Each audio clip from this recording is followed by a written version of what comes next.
इस कार्यक्रम के पुण्यार्चक हैं श्री कंवर लाल जी, महावीर प्रसाद जी पाटनी, RK ग्रुप, मदनगंज, किशनगढ़, राजस्थान।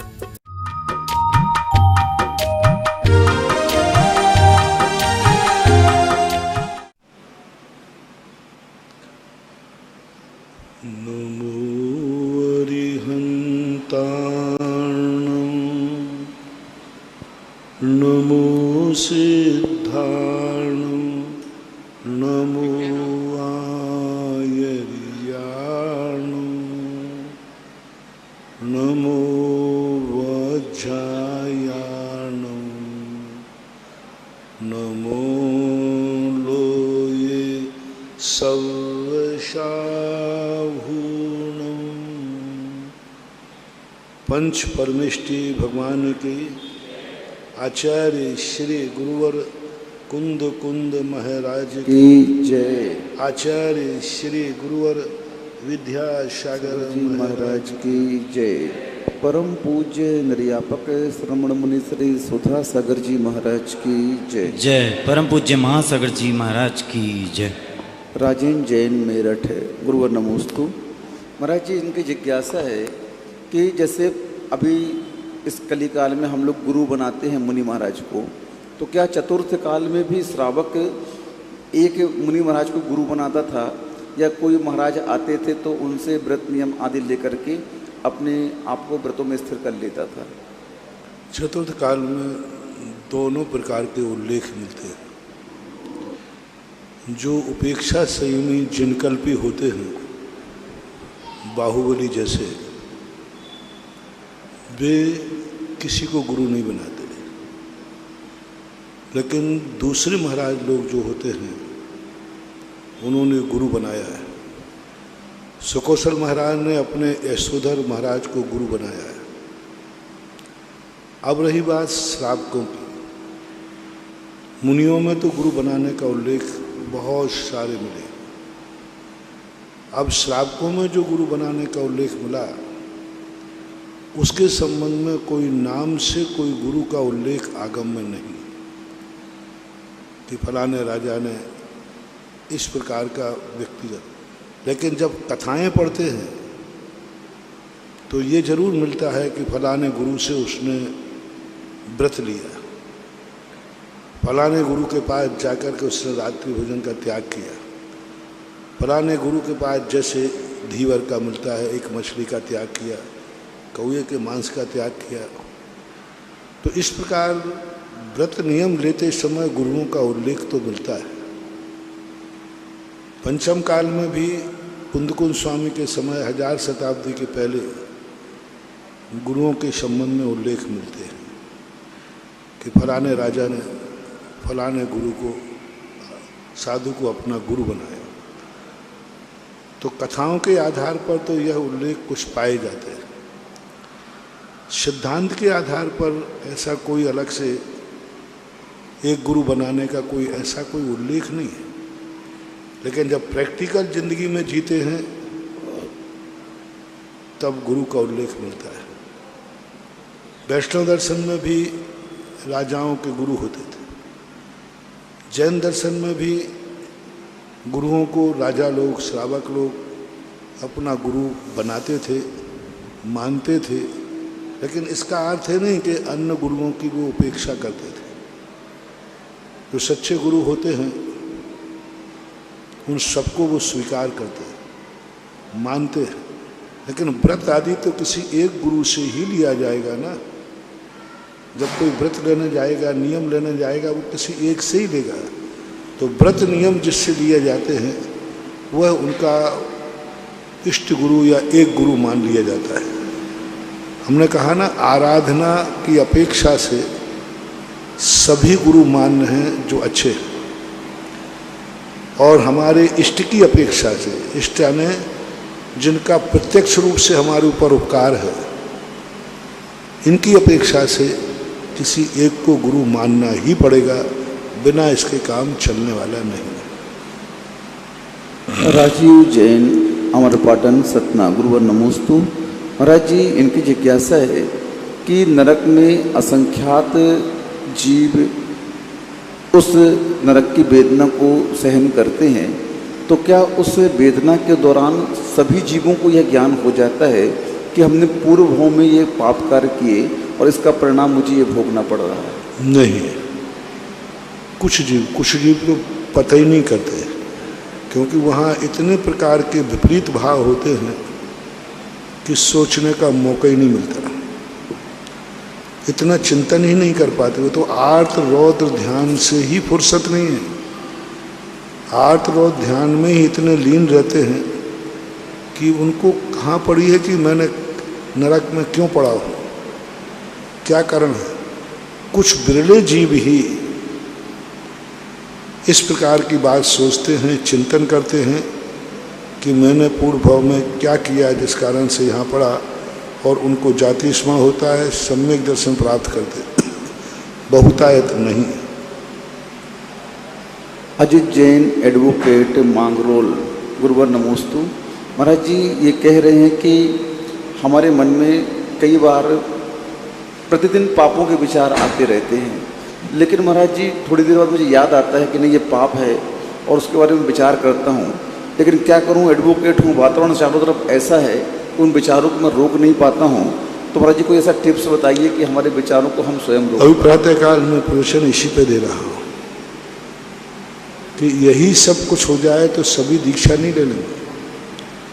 सत्य को जानना और सत्य को स्वीकार करना बहुत अंतर। सम्यक दर्शन और सम्यक ज्ञान में यथाशक्ति नहीं लगाया, सम्यक दर्शन में यथाशक्ति नहीं लगाया। यथाशक्ति श्रद्धा करो, यथाशक्ति ज्ञान करो, नहीं। जब चारित्र की बात आई तब उन्होंने कहा जम सक्कई तम की रही, कुंद भगवान, बहुत बड़ी बात है बेचारे। सम्यक दर्शन में नहीं कहा जितनी शक्ति हो उतनी श्रद्धा करना, श्रद्धा में कोई शक्ति की जरूरत नहीं है। सम्यक ज्ञान में यथाशक्ति नहीं लगाई। जब चारित्र की बात आई तो कुंद बाने जम सक्कई तम की रही, जम चढ़ सक्कई च सद्दहनो। हमारी श्रद्धा असीम हो, हमारी श्रद्धा पूर्ण हो, लेकिन आचरण भी पूर्ण होगा, ऐसा नहीं हो सकता, ऐसा नहीं कह सकते। छायक सम्यक दृष्टि भी है, छायक सम्यक दृष्टि होने के बाद भी उसका चारित्र भी छायक हो, ऐसा नहीं कह सकते। छायक सम्यक दृष्टि भी मुनिराज होते हैं, उनका छायक चारित्र हो, ऐसा कोई नियम नहीं है। छायक सम्यक दर्शन हो गया तो छायक चारित्र नहीं, चारित्र जम सक्कई तम की रही। इसलिए कहा जाता है कि जितना हम सत्य जानते हैं उतना सत्य आचरण में उतारना बहुत कठिन होता है, मुश्किल होता है।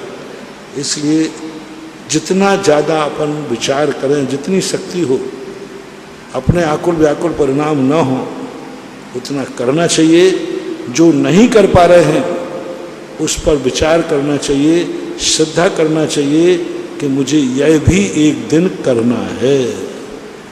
श्रीमती अंशु जैन, USA, गुरुवर नमोस्तु। महाराज जी इनकी जिज्ञासा है कि जैसे श्रावकाचार्य में कहा है कि सम्यक दृष्टि सच्चे देवगुरु शास्त्र की भक्ति पूजा आराधना करता है, तो महाराज जी देवगुरु शास्त्र की भक्ति पूजा आराधना तो मिथ्या दृष्टि भी करता है, तो क्या दोनों की भक्ति सम्यक कही जाएगी कि एक की अंध भक्ति कही जाएगी?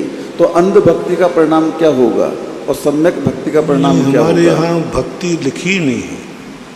सच्चे देव शायद गुरु की भक्ति करने का नाम सम्यक दर्शन है, ऐसा नहीं कहा, ऐसा लिखा ही नहीं। हमारे लिखा कि सच्चे देव शायद गुरु को श्रद्धान करना। श्रद्धान करने का अर्थ क्या है?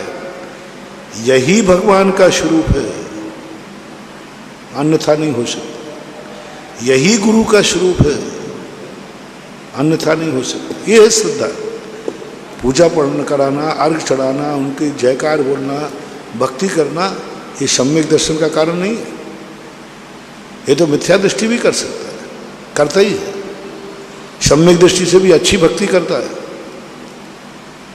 आज्ञा का पालन करता है, और जो कहो वह करने को तैयार होता है, गुरु के लिए मरने मिटने को तैयार होता है, गुरु के लिए वह मरने मिटने को तैयार है, तो सम्यक दर्शन का लक्षण नहीं है। महाराज जो महाराज के ऊपर महाराज को बचाने के लिए मरने को तैयार है, अरे तुम तो उसकी बात कर रहे हो। लोग तो अपनी स्त्री के लिए मरने को तैयार, अपने बेटे के लिए मरने को तैयार है, वो कौन सा तीर मार रहा है। एक हिरणी जो है अपने बच्चे के लिए मरने को तैयार है, नाभेति किम जिनशिशो परिपालनार्थ। तुम यदि गुरु को बचाने के लिए मर रहे हो या गुरु के लिए रक्षा करने मरने को तैयार है, तो एक हिरणी अपने बच्चे को मर जाने के लिए मरने को तैयार है। एक गृहस्थ के आप देखो युद्ध होते थे, मरने मारने को उतारू होते थे, अरे 1 रुपया के लिए मरने को तैयार। तो आप तो पता नहीं किस किस पे मरते हो,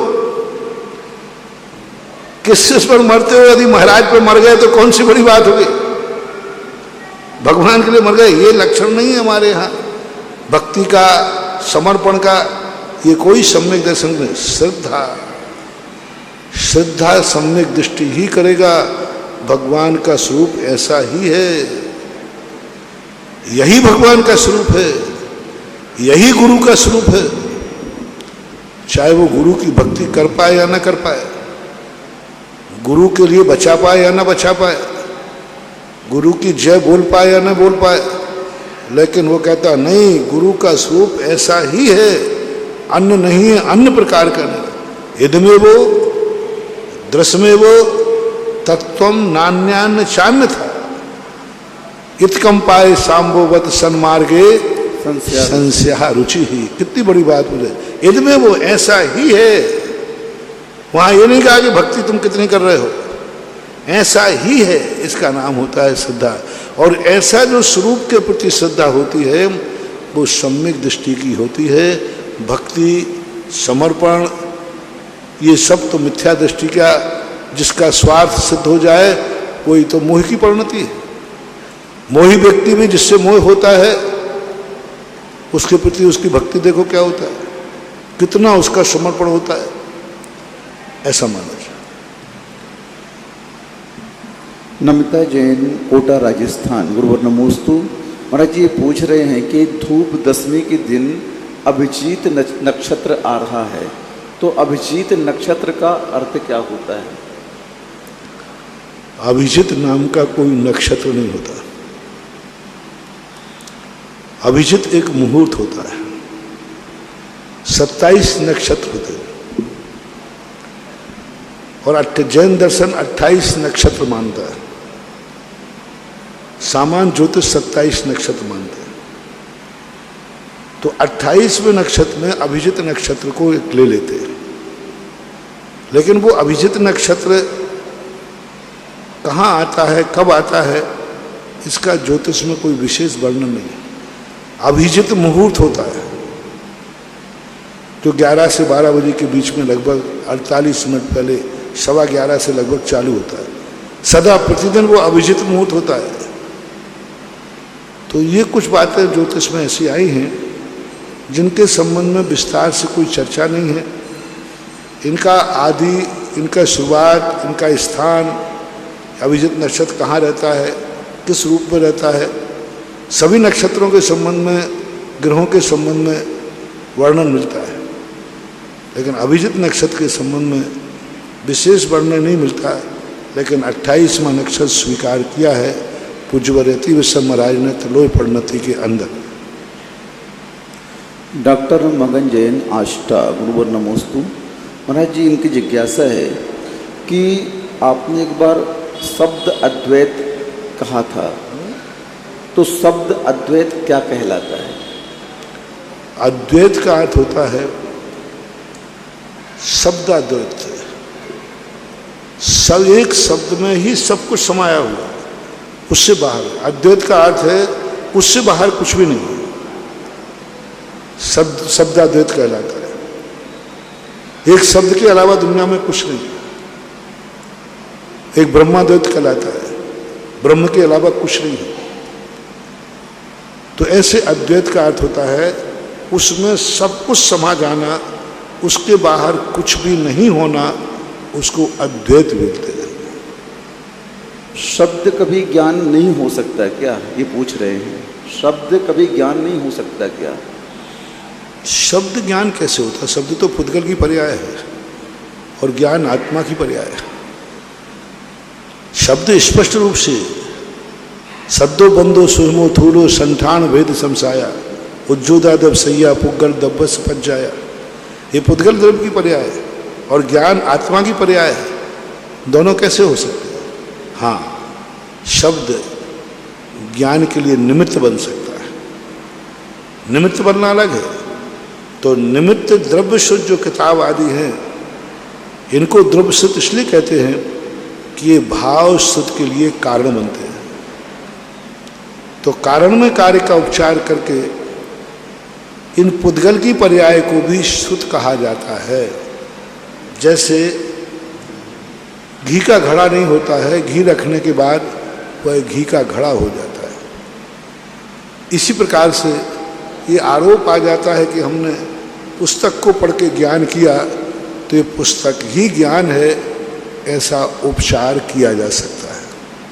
ये पूछ रहे महाराज जी कि 363 मतों के जनक कौन थे और इसकी उत्पत्ति क्यों हुई? महावीर पुराण के अंदर तो यह उल्लेख मिलता है, सकल कीर्ति महाराज ने ये वर्णन किया। सकल कीर्ति महाराज का कहना है कि 363 मतों की उत्पत्ति मारीच के जीवने की 363 भवों में, एक भव में वो एक मत की स्थापना करके मर जाता था, दूसरे भव में, ऐसा वहाँ पर उल्लेख मिलता है। पूज्यवती विषम महाराज त्रिलोक परिणति के अंदर कहते हैं कि हुंडाव सर्प की देन है, 363 मतों की उत्पत्ति होती है। उन्होंने मारीच के जीव को श्रेय नहीं दिया। उन्होंने कहा जब जब हुंडाव सर्प आएगा तब तब 363 मत अब बनेंगे। अब उसमें कोई ना कोई निमित्त बनेगा। हो सकता है इस हुंडाव सर्प में मारीच निमित्त बन गया, लेकिन ऐसा कोई सिद्धांत नहीं है कि एक ही व्यक्ति बार बार जन्म लेकर के 363 मत चलाएगा। नाना जीव, नाना प्रकार के जीव मत चला सकते हैं, लेकिन सकल कीर्ति महाराज का तो कहना है कि एक ही जीव ने इस हुंडाव सर्प में 363 मत चलाए, ऐसा कथन मिलता है। ऐसा विशाल जैन, महावीर नगर, कोटा, गुरुवर नमोस्तु। महाराज जी ये कह रहे हैं कि एक माता पिता वो होते हैं कि जिनके बच्चे अपने माता पिता से ब्रह्मचर्य व्रत की अनुमति मांगते हैं और बोलते हैं मुझे ब्रह्मचारी बनना है, और एक माता पिता वो होते हैं जिनके बच्चे अपने माता पिता से ये कहते हैं कि मुझे इस लड़की से शादी करनी है। तो महाराज जी ऐसे माता पिता का कौन से पाप कर्म का उदय है कि उनके यहाँ ऐसे संतान जन्म होते हैं? अब ये तो मांग ही बता रहा है कि एक दीक्षा के लिए अनुमति मांग रहा है और एक कुल मर्यादा के विरुद्ध में संबंध बनाने की अनुमति मांग रहा है। ये तो अपने आप प्रश्न से ही जवाब निर्णय हो रहा है। एक सपूत है और एक कपूत है, क्योंकि अनुमति जो मांगी जाती है, हमारे यहाँ शादी की नहीं जाती थी, माता पिता बच्चे की शादी करते थे। राजगद्दी ली नहीं जाती, पिता राजगद्दी को देता था, राजगद्दी देता था, पिता बेटा लेता नहीं था, वो देता था। इसी प्रकार बेटा शादी करता नहीं था, माता पिता उसकी करते थे। ये अच्छे लोगों में माना जाता है, इनका अच्छे लोग कहते हैं, अच्छे बेटा कहलाते हैं। रही बात दूसरे बच्चों को भी वर्णन शास्त्रों में मिलता है, जो अपनी इच्छानुसार पसंद के संबंध में उल्लेख मिलते हैं। प्रथमानुग के ग्रंथों में भी इस प्रकार के उल्लेख मिलते हैं, लेकिन कम से कम ये सेकंड क्वालिटी का बेटा है जो कम से कम अनुमति मांग तो रहा है। सबसे निकृष्ट तो वो है जो अनुमति नहीं मांग रहा है, भाग रहा है, भगा के ले जा रहा है। ये कम से कम माता पिता से अनुमति मांग रहा है तो थोड़ा संस्कार है। बाकी वो जो भाग रहा है, भक्ति अनुमति ही नहीं ले रहा है, वो तो निकृष्टतम निश्चित है, उसे राक्षस विवाह कहते हैं। विनीता निर्मल जैन, अशोक नगर, गुरुवर नमोस्तु। महाराज जी पूछ रहे हैं कि जो कम्मे सूरा सो धम्मे सूरा, ये आगम वाक्य है या नीति वाक्य है? नीति वाक्य। आगम वाक्य कम्मे सूरा का जो अर्थ होता है पलायनवादी नहीं, इसकी एक नीति वाक्य है। आगम वाक्य मत मानना। नीति ये कहती है कि एक व्यक्ति संसार नहीं कर पाया इसलिए वह परमार्थ में आ गया, संसार के योग्य नहीं था इसलिए परमार्थ में आ गया, अपनी आजीविका नहीं चला सकता था इसलिए बाबा जी बन गए, कहीं उसकी शादी हो ही नहीं सकती थी, हो ही नहीं रही थी, वो योग्य ही नहीं था इसलिए ब्रह्मचर्य व्रत ले लिया, अंधा हो गया था इसलिए टीवी का त्याग कर दिया। इसको बोलते हैं कि ये धर्म के योग्य नहीं है। जो कम्मे सूरा, कर्म करे या न करे, लेकिन कर्म करने की जिसमें ताकत होती है उसे ही धर्म करने की ताकत होती है। ये एक नीति बनाई गई है, सिद्धांत नहीं। महेंद्र जैन, पत्रकार, इंदौर, गुरुवर नमोस्तु। महाराज जी इनकी जिज्ञासा है कि आप प्रवचनों में भी बोल रहे हैं कि सब कुछ पर के लिए हैं और सब पर के लिए कर रहे हैं, तो महाराज जी पर के लिए तो कर रहे हैं, हम लोग सब जानते हैं, लेकिन उसके बाद भी हम ऐसे क्या करें कि हम पर के कार्य को करते हुए निज को संतुष्ट कर सकें? आ रहा है प्रश्न, चिंता नहीं करो। अभी स्वयंभू शक्ति एक ऐसी शक्ति का प्रसंग छड़ा है कि इसका इतनी गहराइयाँ हैं, इतनी गहराइयाँ हैं, ये शक्ति की तरफ तुम दृष्टि कर लो, तुम्हारे दोनों हाथ में लड्डू है। सब कुछ करके भी तुम किसी के कर्ता नहीं माने जाओ, सब कुछ करके भी तुम्हारे ऊपर कोई भी दोषारोपण नहीं है। कीचड़ में पड़े होकर के भी सोने से दमकोगे, संसार में रह करके भी संसार से ऊपर रहोगे। एक स्वयंभू शक्ति का एक बहुत बड़ी शक्ति है, जिसको पूज्यवर अमृतचंद सूरी महाराज ने विशेष रूप से पकड़ा। अमृतचंद सूरी महाराज ने अपनी टीका में, प्रवचन सार में, समय सार में बार बार स्वयंभू शक्ति की तरफ प्रेरणा की। और स्वयंभू शक्ति के इतने रूप हैं, तो LKG से शुरू होती है और आगे जाकर डीलेट और डीफेल पे खत्म होती है। LKG से स्वयंभू शक्ति चालू होती है।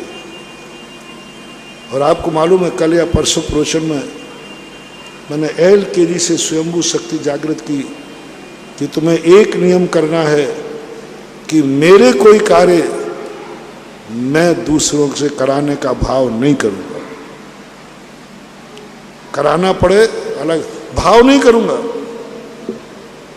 बहुत बड़ी शक्ति LKG की स्वयंभू शक्ति बताई थी मैंने। शुरुआत वहां से होती है, मैं अपना निजी कार्य कभी ये भाव नहीं करूंगा यह कार्य दूसरा कर देगा। जैसे मैंने कहा था कि तुम्हारे लिए भूख लगी है, तुम ये भाव कभी मत करना मेरे लिए कोई रोटी बना देवे, मेरे लिए कोई पानी दे देवे, मेरे कपड़े कोई धो देवे, मेरे कमरे में कोई झाड़ू लगा देवे। ऐसा भाव नहीं करो, करवाना पड़ेगा, होगा। वो मैंने बताया था, पूरा विषय नहीं हो पाया, समय हो जाए। भाव नहीं करना कि मैं कराऊंगा, ये संकल्प ही पाप है, ये संकल्प ही शोषण है, ये संकल्प ही अत्याचार है। क्योंकि दूसरे से कराने का अर्थ है कि तुम दूसरे को तुच्छ समझ रहे हो। और स्वयंभू शक्ति पर में, जैसे मैंने कहा था, आपने किसी से बर्तन मंजवाए, आपने क्यों नहीं मांजे? तुम्हारा जूठा था खुद का, यानी सामने वाला जो मांज रहा है वो मजबूरी मान रहा है, उसका कर्म का मारा है, शौक से नहीं मान रहा है। और आप एक मजबूरी का फायदा उठा रहे हो, उठाना पड़ेगा, लेकिन भाव मत करो। हर कार्य में एक ही भाव करो, मैं अपने स्वयं के कार्य, बस भगवान एक शक्ति दो कि मेरे कार्य दूसरों से मुझे नहीं कराना पड़े, ये वरदान मांगो। तुम तो ये वरदान मांगते हो, भगवान मेरे जितने कार्य हों मैं नहीं करे, दूसरे ही करे। 90% लोगों का एक भाव होता है, जितने मेरे कार्य है सब दूसरा करे, कार्य मेरा हो और करे दूसरा। ये जो तुम्हारा भाव है ये संकल्पी शोषण कहलाता है, संकल्पी हिटलर शाही कहलाती है, संकल्पी गुंडागिर्दी कहलाती है, संकल्पी है। और मैंने 5-7 दिन कहा था, पहला पाप नहीं छोड़ना है, संकल्पी पाप।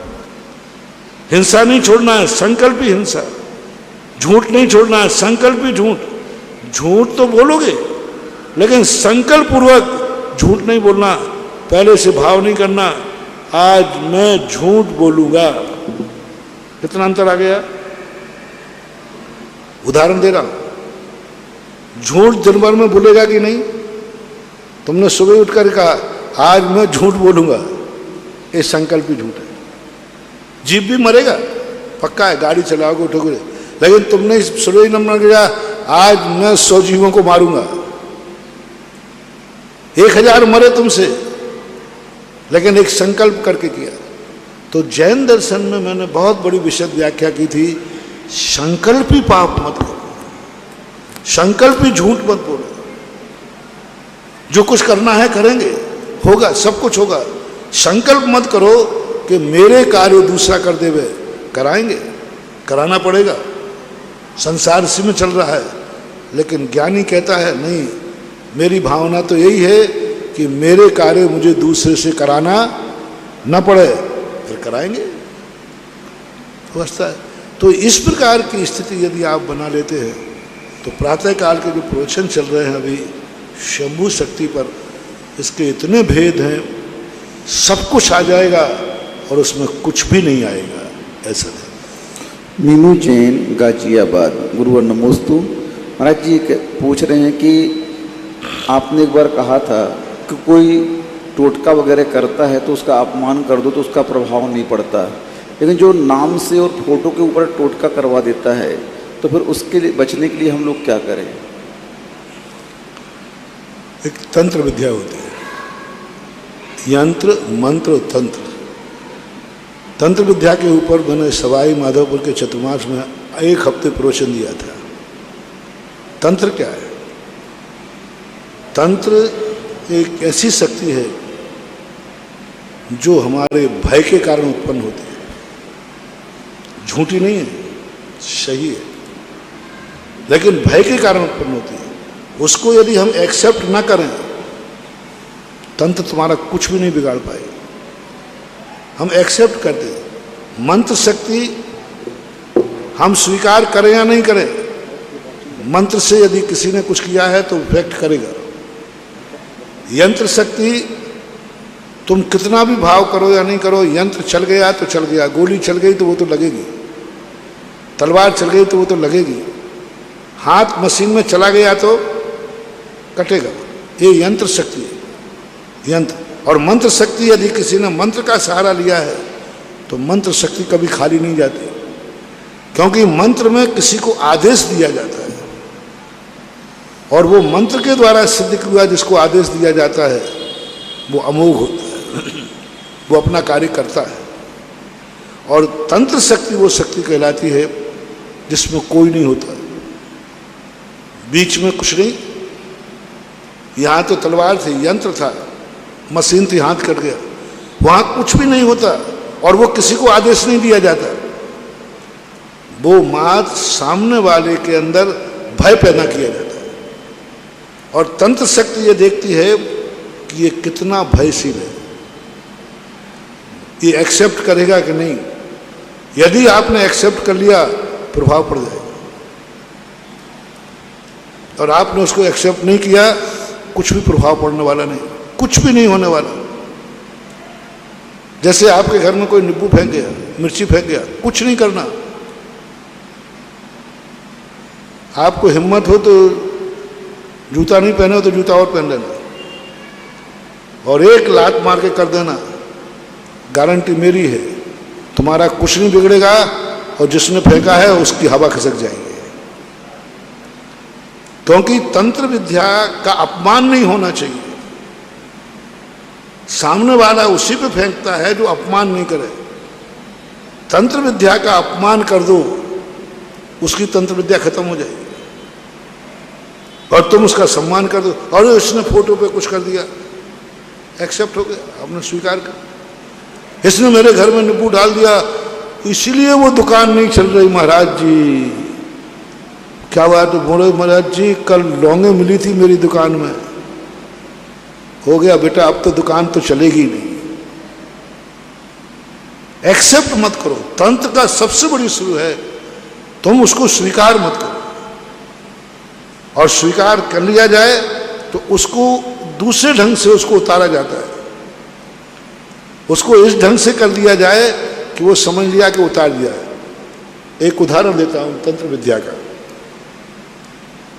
ऊंट से ऊंट बहुत सारे, 10 ऊंट थे, उसके बाद रस्सी थी 9। तो पड़ाव पे गया तो बेटा कहता है पापा रस्सी तो 9 है, अब 10वें ऊंट को कैसे बांधे? बोले मूर्ख, ऊंट को बांधना कोई रस्सी की जरूरत होती है क्या? तो बोले पापा रस्सी के बिना कैसे बंधेगा, रात भाग जाए? बोले नहीं भगेगा, ये ऊंट है।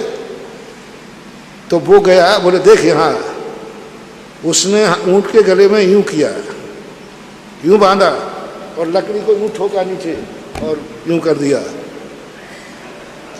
ऊंट बंध गया। ऊंट ने देख लिया कि मुझे खूंटा गाड़ दिया गया। सुबह वो बेटा उठा, 9 की रस्सी खोल दी, 10वां बंधा ही नहीं था। तो 9 चले गया, 10वां खिसका ही नहीं, पहले मुझे खोलो तो सही। अब वो ऊंट खिसकने को तैयार नहीं, मार रहा पीट रहा है, वो जा ही नहीं रहा। तो पिताजी वो तो जा ही नहीं रहा, कोई भूत लग गया, ऊपरी बाधा हो गई। बोले बेटा उसे खोला के नहीं? बोले वो तो बंधा ही नहीं है। बोले मूर्ख, वो बंधा है, वो बंधा है, ऊंट की खूंटी कड़ी है अभी भी। वो गया, ऊंट की खोली खोली, यूं किया, ऊंट दौड़ के चला गया। इसको बोलते हैं तंत्र विद्या। सुन रहे हो ऊंट लोगों? तंत्र विद्या ये कहलाती है। उस तंत्र विद्या के जीतना बहुत कठिन होता है। मंत्र विद्या से व्यक्ति बच जाता है, क्योंकि उसके पास भी मंत्र है, उसके पास भी मंत्र है तो बच जाएगा। भारी मंत्र है, बच जाएगा। यंत्र से व्यक्ति बच जाएगा, अपने आप को सेव कर लेगा। गोली आई, झुक गया, कोई सेव हो गया, रूट जैकेट पहन ली। तंत्र विद्या से बचना बहुत मुश्किल होता है। तंत्र विद्या से बचना, बस ऊंट मत बनो, तो तंत्र विद्या कुछ भी कार्यकारी नहीं। साइकोलॉजी इफेक्ट बहुत खतरनाक होता है इसका, ऐसा है। ज्ञान रूपी नौका के साहिल बन हम अज्ञानियों को जिज्ञासा समाधान के चिंतन से माध्यम से पार लगाने वाले निर्यापक क्षमण मुनि पुंगव 108 श्री सुधा सागर जी महाराज के सत्संग पवित्र पावन चरणों में आचार्य विद्यासागर हॉल में बैठे हुए सभी भक्तों की ओर से सुधा कलश जिनवाणी चैनल पर सुन रहे सभी भक्तों की ओर से त्रिकाल बार नमोस्तु भगवान, नमोस्तु भगवान, नमोस्तु भगवान। प्रथम जिज्ञासा के लिए तैयार रहेंगे सौरभ जी जैन बाजल, दक्षिणोदय कोषाध्यक्ष, और तैयार रहेंगी दिव्या जैन 12। पधारें सौरभ जी जैन बाजल।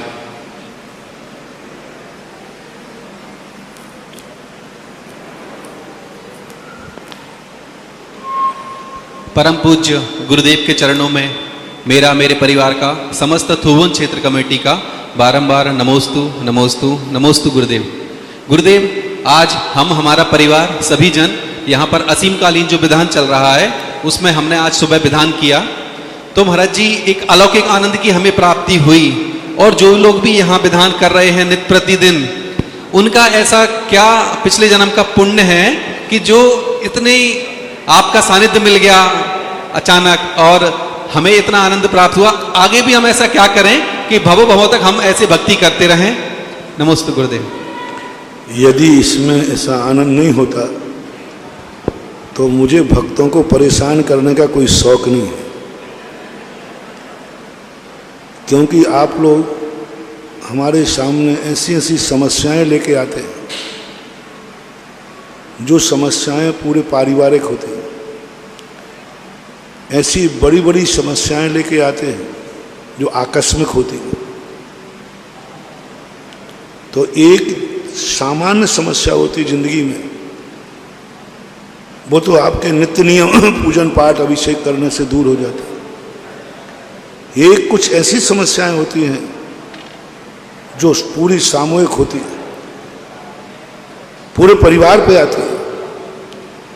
तो उसके लिए कहा, व्यक्तिगत जब समस्या आती है तो व्यक्तिगत पुण्य से निपट जाती है, पारिवारिक समस्या आती है तो पारिवारिक पुण्य से ही निपटेगी।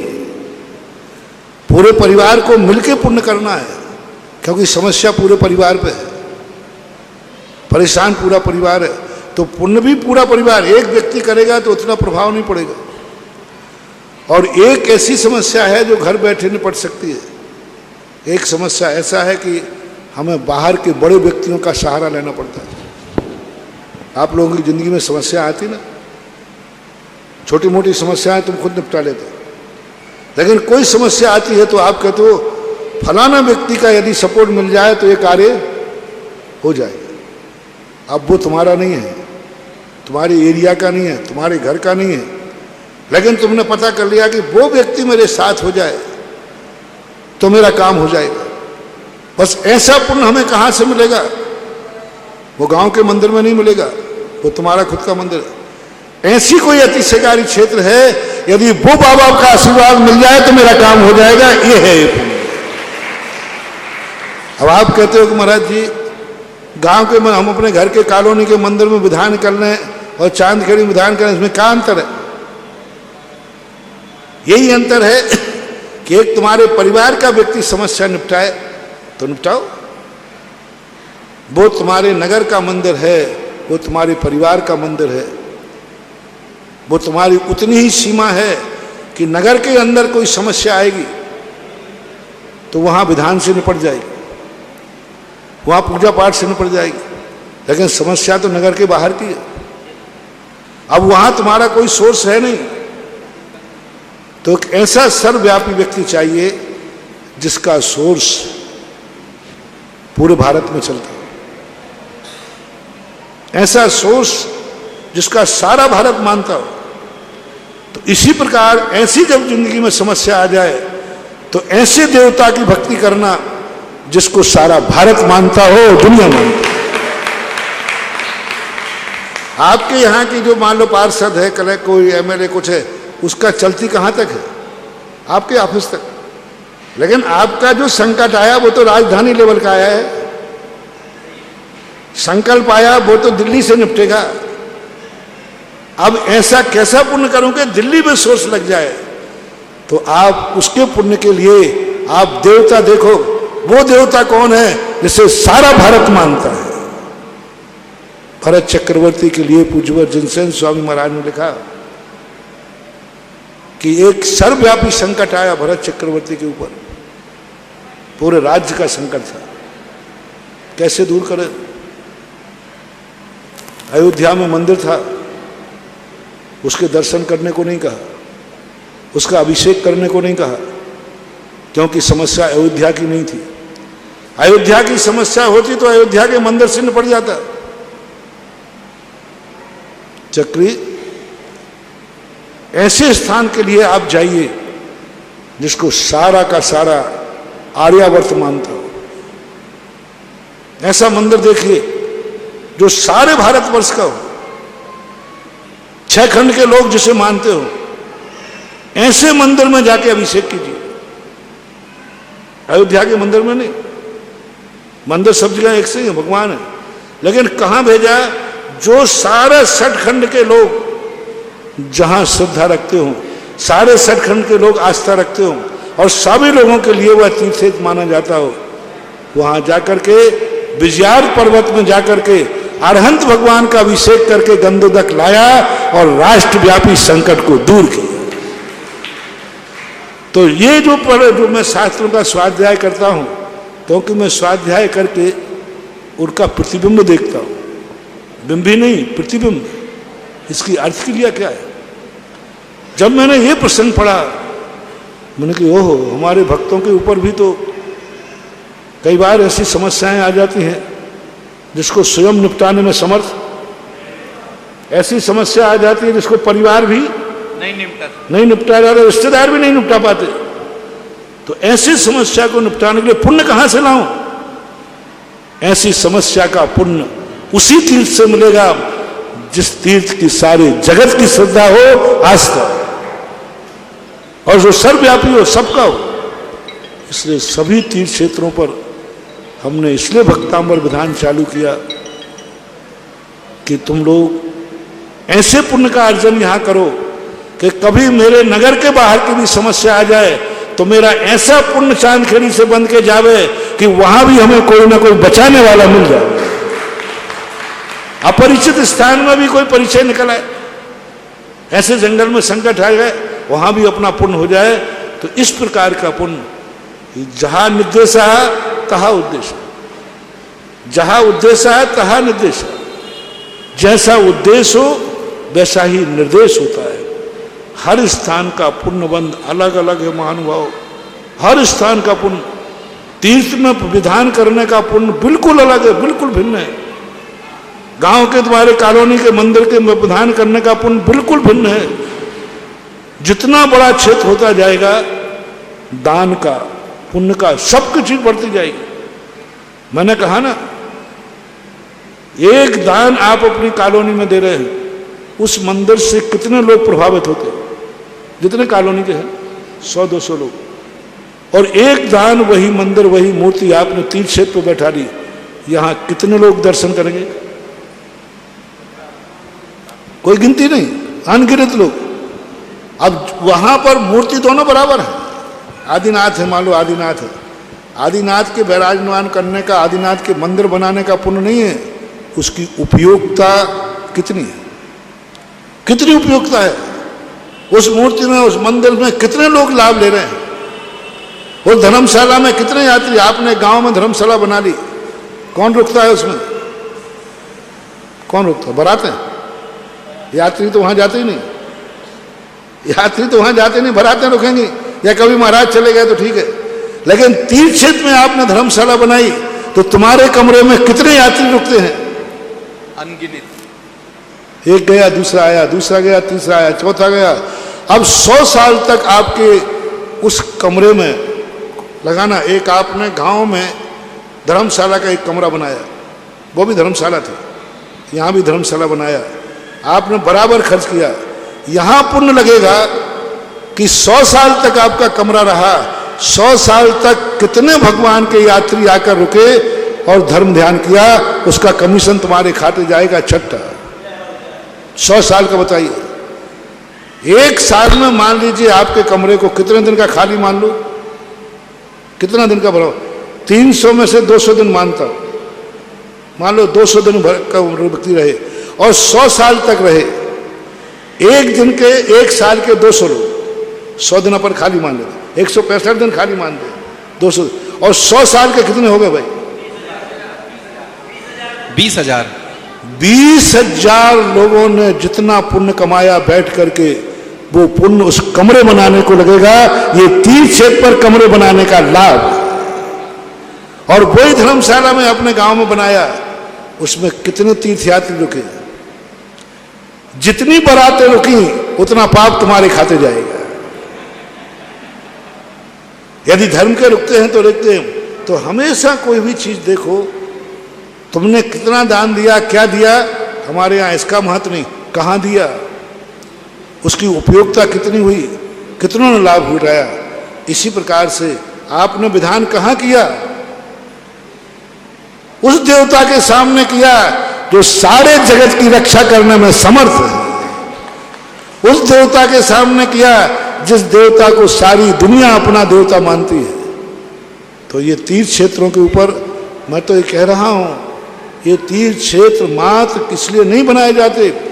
हर गांव में मंदिर है, हर गांव में मंदिर है, पर तीर्थ क्षेत्र की जरूरत क्या है मुझे समझ में नहीं है। मैं पहले यही सोचता था, उल्टा अब नहीं सोचता हूं। हर गांव में मंदिर है कि नहीं है, तो फिर तीर्थ क्षेत्र की क्या जरूरत है? ये अकल मुझे कहां से मिली मालूम? एक तो वो महापुराण से मिली, दूसरी अकल मिली कि एक तीर्थ क्षेत्र वाले नक्शा बनवा रहे थे, तो धर्मशाला बनाए, सारे कमरे अटैच। फिर कमेटी कहते महाराज जी सार्वजनिक सुविधाएं। मैंने कि मतलब जब सब कमरा अटैच है तो फिर सार्वजनिक की जरूरत क्या?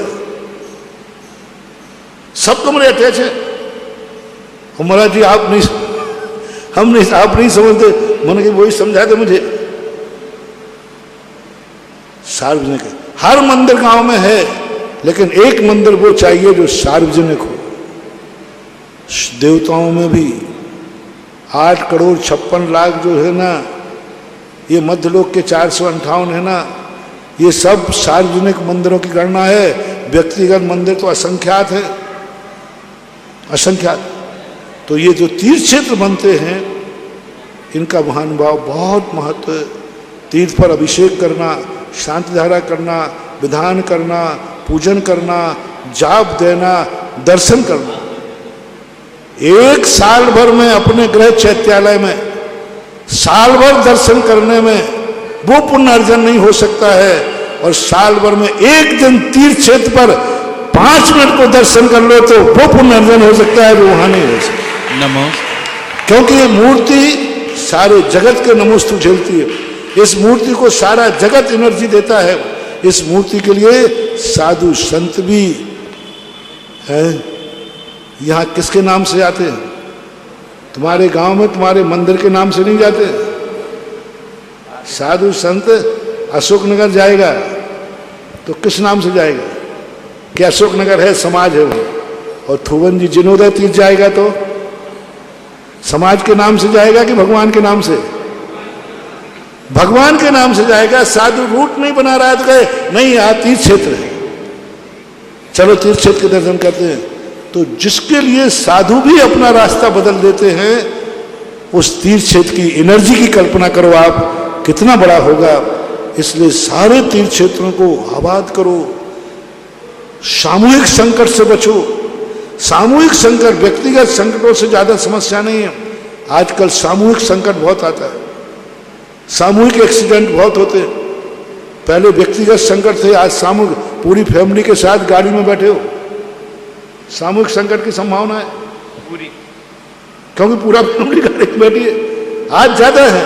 इसलिए सामूहिक पुण्य की जरूरत है, और तीर्थ क्षेत्रों के प्रति आप लोगों की श्रद्धा लगन बढ़ना चाहिए। हर क्षेत्र पर साल भर में एक बार हर व्यक्ति को किसी न किसी एक क्षेत्र पर भक्तांबर विधान या पंच परमेश्वर विधान अनिवार्य करना ही चाहिए। Take to order. प्रश्न आप लोगों ने किया है तो लो, आज कभी कभी उपदेश देते, आज टेक टू ऑर्डर दे रहा हूं।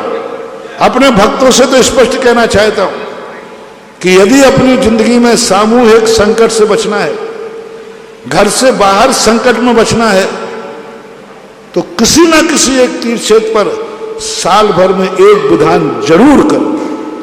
जैसे बने तैसे करना। साल भर में एक विधान किसी तीर्थ क्षेत्र पर जरूर करो। अपने गांव के मंदिर में जो करते हो करो, लेकिन एक तीर्थ क्षेत्र पर जरूर करो। उस तीर्थ क्षेत्र का जो साल भर एक दिन का जो संग्रह होगा, वो साल भर न जाने किस मोड़ पर, किस अपरिचित स्थान पर ये तीर्थ क्षेत्र का किया हुआ पुण्य काम आ जाए। बहुत अच्छा, लोगों में बहुत कर रहे हैं। आपने जैसी बात कही, जहां जहां तीर्थ क्षेत्रों पर अखंड मैं वो बदनामी सुनकर के दहल जाता हूं। और आज तीर्थ तो बन रहे हैं, वहां कोई पूजा करने वाला नहीं, पुजारी पूजा कर रहे हैं। ये कलंक में मिटा रहा हूं कि मेरे आशीर्वाद से जो तीर्थ क्षेत्र होगा, वहां पूजा तो छोड़ो, जिंदगी भर विधान हो। जय हो गुरुदेव। चांदखेड़ी वो स्थान है जहां दिन भर में एक व्यक्ति पूजा नहीं करता था, कोई व्यक्ति अभिषेक नहीं करता था। अभिषेक होता था तो चमगादड़ करती थी। चांदखेड़ी के वो दिन थे, चमगादड़ अभिषेक करती थी। यहाँ एक प्रेमचंद जी लल्ला थे, उन्होंने पूरी कहानी सुनाई। एक व्यक्ति था, वो जाकर के एक दीपक शाम को जला देता था, यही पूजा है। ये 3-4 बजे एक दीपक जलता था और कोई पूजा अभिषेक नहीं था। और मैं ये देखने गया, और आज वही तीर्थ क्षेत्र है जहां पूजा अभिषेक तो छोड़ो, अभिषेक करने वालों की लाइन लगती है। जहां पुजारी के लिए अभिषेक करने के लिए पैसे देते थे तो भी अभिषेक करने कोई नहीं जाता था। आज लाखों की बोलियां लगते हो फिर भी लाइन लगा के करते थे। और आज जहां पर पूजा के लाले पड़े थे, आज हर क्षेत्र पर विधान हो रहे हैं। और मैं तो ऐसी व्यवस्था करके जाऊंगा कि मैं भली चला जाऊं, लेकिन हमारे तीर्थ क्षेत्र हमेशा यहाँ जयकार का नारा गूंजता रहे। और आज जहां जहां लोग कमेटियों ने मेरी बात मानी, आज हर क्षेत्र पे जाओगे 11-12 बजे तक मंदिर में, आप चले जाइए तपोदा बिजौलिया, आप चले जाइए चांदखेड़ी, आप चले जाइए यहाँ गुड़गांव, सुदर्शन आमा, कहाँ कहाँ अभी चौलेश्वर का होने वाला है, अभी हुआ नहीं हुआ, सब जगह ऐसा। तो ये काम सब जगह जिनोदय में भी होना चाहिए। दर्शनोदय जिनोदय तो सिरोंज के पास का है, दर्शनोदय में भी होना, सब क्षेत्रों पे करो। और इससे भगवान को लाभ जो है, तीर्थ क्षेत्रों को जो लाभ है वो तो है ही, लेकिन वहां तो वो तो खेत है। जो भी बीज तुम तीर्थ पे बोओगे, फसल तो तुम्हारे भंडारे में जाएगी। ऐसा ध्यान। महानुभाव, मुनिश्री ने विधान के बारे में बहुत विस्तृत से हमें बताया है। चंद्रोदय तीर्थ क्षेत्र चांदखेड़ी पर मुनिश्री के आशीर्वाद से भक्तामर विधान असीम कालीन चल रहा है। आप अपने संकट निवारण के लिए भावना भाएं। विधान की पुण्यार्जक राशि 51,000 रुपये रखी गई है। जो भी महानुभाव असीम कालीन है, जिंदगी में एक बार आपको देना है। और जो भी महानुभाव अगर भावना भा रहे हैं, हमारे टीवी स्क्रीन पे हमारे अकाउंट नंबर और हमारे अध्यक्ष जी और मैनेजर साहब के नाम और एड्रेस चल रहे हैं। इसी के साथ आज श्रीमान तरुण जी, रजनी जी, अनुराग जी काला ने यहाँ के परम शिरोमणि संरक्षक बनने की भावना भाई है 21 कलश की राशि से। आपका बहुत अभिनंदन, स्वागत। इसी के साथ में शिखर चंद जी, डॉक्टर सौरभ जी, अभिषेक जी, पीएस परिवार बेगमगंज वालों ने भी यहाँ के ट्रस्टी बनने की सदस्यता ग्रहण करी है। बहुत बहुत इनका अभिनंदन। महावीर जैन, प्रेमचंद, राजेंद्र कुमार जैन सर्राफ, चौथ माता बाजार, आपने 2 पुण्य एक साथ अर्जन किए हैं। आपने ट्रस्टी की भी भावना भाई है। और आज भक्ति कलश 1,11,000 रुपए की राशि से आपने पुण्य अर्जन किया है। पधारे तुम। इसी के साथ जिज्ञासा के लिए आमंत्रित है दिव्या जैन 12 और तैयार रहे अभिषेक सिंगई बेगमगंज।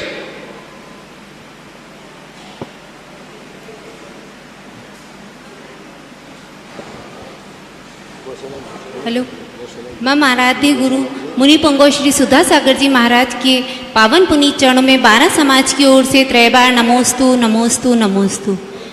गुरु और मेरी जिज्ञासा है कि हम जो सुबह छोटे छोटे नियम लेते हैं, जैसे कि आज हम 10 हरी से ज़्यादा हरी नहीं लेंगे, 3 वाहन से ज़्यादा वाहन में का उपयोग नहीं लेंगे, लेकिन हम हरी तो 8 ही काम में ले रहे हैं और वाहन 2 ही काम में ले रहे हैं, तो इससे हमें कोई आवाज समझ में नहीं, सुने क्या कह रहे हैं?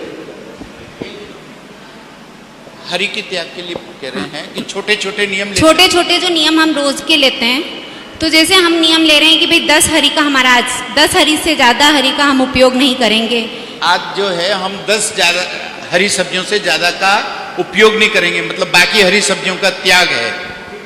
और इसी तरह से वाहन का भी हम नियम लेते हैं कि भाई हम 3 वाहन से ज़्यादा वाहन का उपयोग नहीं करेंगे, लेकिन हम रोज में काम तो 2 ही वाहन ले रहे हैं, 8 ही हरी काम में ले रहे हैं, तो इसका हमें कोई पुण्य का लाभ होता है या सिर्फ ये हमारे नियम ही कहलाएंगे? 10 हरी का त्याग किया और हमने 8 ही ली, तो 2 और हमने छोड़ी, तो उसका पुण्य लाभ मिलेगा क्या? मिलेगा, कुछ ना कुछ बोनस तो मिलता ही है। उतना तो नहीं मिलेगा क्योंकि तुमने मिली नहीं इसलिए नहीं खाई। और या खाते खाते भाव आया कि 2 और छोड़ता हूँ। 2 तरीका हो गया। आपने 10 का नियम लिया और 2 मिले ही नहीं, इसलिए 8 पे रह गए। तो अब इसमें इतनी बच पाओगे कि खाने का दोष नहीं लगेगा, लेकिन जो और एक्स्ट्रा मिलना चाहिए वो। और एक है खाते खाते भाव आया कि नहीं, बनी तो 10 हैं, खा सकता हूँ, लेकिन 2 और छोड़ता हूँ, तो फिर वो त्याग का पूरा फल मिलेगा। नमोस्तु। अभिषेक जी सिंह जी, इनका प्रश्न कर लें पहले, तैयार, और उसी के साथ में तैयार रहेंगे निर्मल जी लोहाड़िया साहब। गुरुदेव के चरणों में पीएस परिवार एवं बेगमगंज जैन समाज की तरफ से बारंबार नमोस्तु नमोस्तु। गुरुदेव, मेरी शंका ये है, बच्चों को अच्छे आचरण के लिए क्या करना चाहिए ताकि हमारी संतान भी अच्छे आचरण के लिए आगे बढ़ सके? नमोस्तु गुरु। अच्छे आचरण के लिए बच्चों के शब्द है तो अच्छे माता पिता बनना चाहिए। अच्छे माता पिता होंगे तभी अच्छे आचरण होंगे, क्योंकि बच्चा तो आचरण अपने पूर्वजों से ही सीखता है। अब ये तो निर्णय माता पिता को करना है कि बच्चे के आचरण वो किस प्रकार के चाहता है। तो उनको यदि सीख करके जिस ढंग से उनके विचारों में विकास हो, उस ढंग के माता पिता को सोचना चाहिए। और आचरण की सबसे बड़ी बात तो यही होती है कि उनको ऐसे स्थितियों में न भेजें, ऐसे संस्कारों में न भेजें जो संस्कार आगे जाकर परिवार के लिए, उसको स्वयं के लिए घातक हो। ये निर्णय माता पिता को करना चाहिए। महाराज जी, आज के समय पे मोबाइल की दिक्कत बन गई बच्चों के साथ, बगैर मोबाइल के नहीं रहते। अब मोबाइल तो माँ बाप बच्चा से पिंड छुड़ाने के लिए सबसे पहले माँ बाप बेटे को मोबाइल पकड़ा देते हैं। अब ये बहुत बड़ी दोष है। अब मैं इसको क्या कहूँ, ये इतनी ज़्यादा स्पीड से बढ़ा है, आकर्षण बढ़ा है कि मैं लाख उपाय करूँ तो आपको बचा नहीं पा रहा हूँ। व्यक्ति महाराज को छोड़ सकता है, मोबाइल को नहीं। धर्म को छोड़ सकता है, सबको छोड़ सकता है, बल्कि बच्चा तो माँ बाप को भी मार सकता है एक मोबाइल के लिए। बेंगलोर के अंदर एक बच्चे ने अपने बाप को मार दिया इसलिए कि उसने मोबाइल छीन लिया था, मोबाइल नहीं चलाने देता था, मार दिया। तो अब आज के समय का आकर्षण बढ़ रहा है। ये बचपन में छोटे बच्चों को एक ही तरीका सबसे बढ़िया है, बच्चों के सामने मोबाइल न चलाएं। बच्चों के सामने मोबाइल न चलाएं। बच्चों के सामने बच्चों को मोबाइल चलाना न सिखाएं। बच्चों के सामने टीवी न देखें। यदि बच्चे को बचाना है तो आपको भी कुछ त्याग करना पड़ेगा। तुम खुद दिन भर मोबाइल में बैठोगे तो बच्चा भी गोदी में बैठा है, वो कहता पापा क्या है। आप जितना प्रयास करेंगे बच्चे को मालूम ही नहीं चले कि मोबाइल कोई चीज़ है। वो पड़ोसी से मोबाइल चलाना नहीं सीखता। पड़ोसी लोग मोबाइल लेते, उसको आकर्षण नहीं है। उसको आकर्षण कि पापा के हाथ में मोबाइल है, इसका अर्थ है कुछ अच्छी चीज़ है। छोटा बालक कभी दूसरे की माता का अनुकरण नहीं करता, दूसरे के पिता का अनुकरण नहीं करता, लेकिन उसको मालूम है कि मेरी माँ खुद मोबाइल चला रही है बैठी बैठी, इसका अर्थ ये बहुत अच्छी चीज़ है। इसलिए माता पिता यदि मोबाइल और टीवी का प्रयोग बच्चों के सामने करना बंद कर दें, दिखावे ही नहीं। अब मम्मी दिन भर मोबाइल लेकर घूमती। आज का स्टैंडर्ड फैशन और हो गया, जेब में रखने की अपेक्षा हाथ में लेने का। ये ध्यान रखना है, जितने ये मोबाइल पकड़ने 25 साल के बाद इन सब की उंगलियों में पैरालिसिस होना है। 25 साल है बस इतना नहीं, क्योंकि 2-2, 4-4 घंटे आप मोबाइल यूँ पकड़े रहते हो। इससे ये नसें ब्लॉक होंगी, इन पर खून का संचार नहीं होगा और आप यूँ पकड़े रहते हैं। फैशन बन गया। कितने घंटे पकड़े रहते हो? दिन भर मोबाइल पकड़े। आप देखना उंगलियां बहुत जल्दी उनके हाथ में कंपन होगा, पैरालिसिस होगा और हाथ की नसें कमजोर पड़ जाएंगी। फैशन बन गया। जेब में नहीं रखेंगे साहब। मोबाइल भी ऐसे आते हैं कि उनको जेब में रखो तो बिगड़ जाए, हाथ पे रखो तो चलेंगे। अब क्या कहेंगे। नमोस्तु। मुनिश्री के चिंतन रहा गोसंवर्धन के लिए। आज हमारे श्रेष्ठ महानुभाव भामाशाह श्रीमान तरुण जी, रजनी जी, अंकुर जी पाटनी साहब ने पुण्य अर्जन किया है।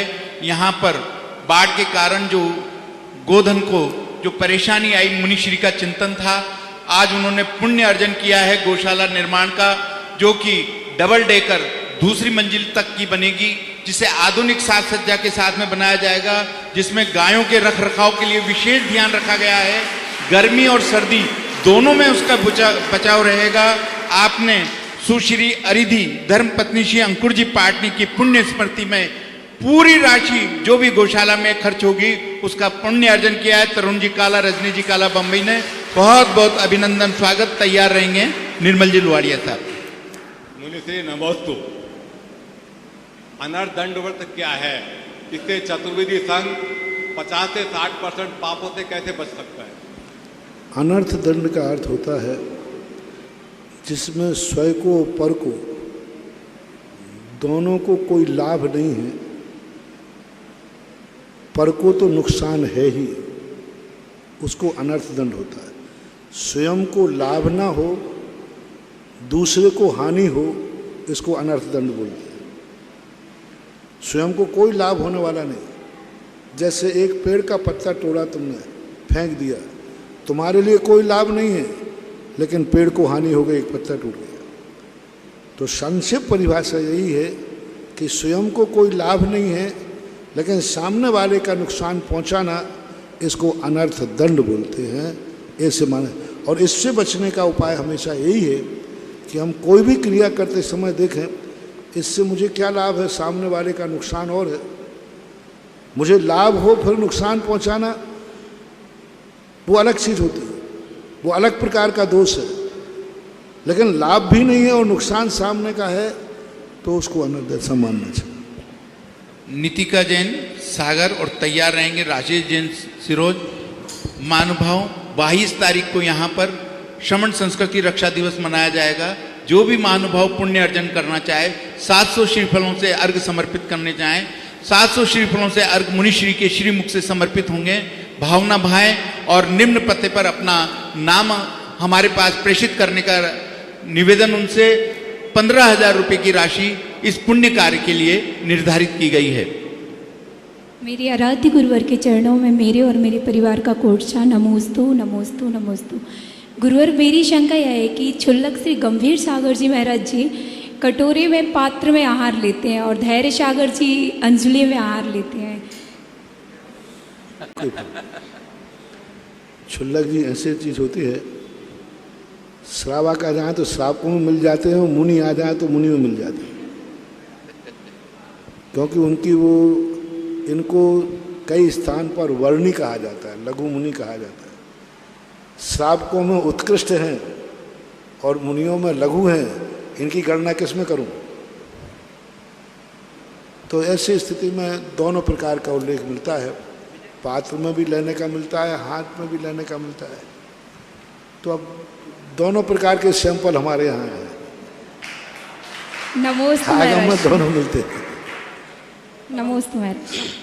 परम पूज्य गुरुदेव के चरणों में मेरे और मेरे परिवार का कोटि कोटि नमोस्तु गुरुदेव, नमोस्तु गुरुदेव, नमोस्तु गुरुदेव। मेरी जिज्ञासा है गुरुदेव, हम हमारे मन को बस में कैसे रख सकते हैं?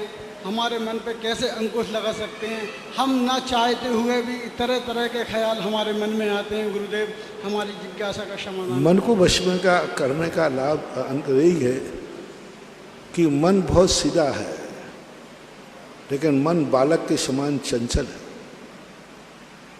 उसका मन कंट्रोल करने का तरीका ये है, उसको रोको मत, उसको कन्वर्ट करो। बच्चे से तुम कहोगे कि ऊधम मत करो, वो करेगा, तो उसको ऊधम करने से नहीं रोका जाता, उसको खिलौना दे दिया जाता है। वो चंचलता तो करेगा, अब वो चंचलता जो दूसरे स्थान पर करना था उसको खिलौने में दे दिया। तो मन को जो बाहर की तरफ जाता है, उसको मन को रोको मत, उसको कन्वर्ट करो, उसको विषय दे दो, दूसरा विषय दे दो। जिस तरफ तुम्हें नहीं भेजना है, जिस तरफ भेजना है वो भेज दो। भाई तुझे खेलना ही है तो ये खिलौना पकड़, तो मन को खिलौना दे देना चाहिए, और वो खिलौना दे देना चाहिए जिस खिलौने से हमारा कोई नुकसान नहीं हो और बच्चे का मनोरंजन हो जाए। मन जो है, हर व्यक्ति रंजन चाहता है। मन भी कहता है कि मुझे भी मनोरंजन चाहिए। मनोरंजन और आत्मरंजन, तो अब मनोरंजन है तो मन किसमें, उसको इस ढंग से बहलाओ जिससे वो गलत की तरफ ना जा करके अच्छे की तरफ व्यस्त हो जाए। और दूसरी बात है, फिर भय और लोभ के माध्यम से मन को कंट्रोल किया जाता है। उसको ऐसा भय दिखाओ कि ऐसा तू करेगा तो ऐसा हो जाएगा, तो भय से भी मन रुकता है। या लोभ दिखाओ कि यदि तूने ऐसा किया, माला फेरी यदि तूने, देख माला फेरने से इतना लाभ होगा, तो उस लोभ के कारण भी कई बार मन कंट्रोल में हो जाता है। अंतिम जिज्ञासा, दोनों बिटियाएं रोज आती हैं मेरे पास में महाराज जी और कहने हमारा नाम लिखा नहीं लिखा, लक्षिता और मोक्ष, मोक्षा। तो बेटा आपकी जिज्ञासा। नमोस्तु महाराज, नमोस्तु महाराज, नमोस्तु महाराज। मेरी ये जिज्ञासा है, हमें रात्रि भोजन क्यों नहीं करना चाहिए? रात्रि भोजन इसलिए नहीं करना चाहिए कि रात्रि भोजन में बहुत सारे जीव गिर जाते हैं। लाइट जला के करोगे तो लाइट के जीव गिर जाते हैं। एक, रात्रि में भोजन करने से व्यक्ति के शरीर स्वस्थ नहीं रहता, और रात्रि में भोजन करने से पढ़ाई में अच्छा मन नहीं लगेगा, वह व्यक्ति अच्छा इंसान नहीं बनेगा। क्योंकि रात्रि में जो भोजन करते हैं उनके लिए रात्रि की ही शक्ति जागती है, दिन में शक्ति नहीं जागती है। जो रात्रि में भोजन करते हैं वे मरकर उल्लू बनते हैं। क्यों? जो रात्रि का भोजन करेगा तो शक्ति रात्रि की जागेगी। तो जो रात्रि में, जो उल्लू को रात्रि में दिखता है, उल्लू की शक्ति रात्रि में जागती है, क्योंकि उसने रात्रि में खाया था। और जो दिन में खाते हैं उनमें दिन की शक्ति जागती है। तो उल्लू नहीं बनना हो तो रात्रि में नहीं खाना, और बनना हो तो तुम्हारी मर्जी। नमोस्तु महाराज। जिनवाणी। इस कार्यक्रम के पुण्यार्चक थे श्री कंवर लाल जी, महावीर प्रसाद जी पाटनी, आर के ग्रुप, मदनगंज, किशनगढ़, राजस्थान।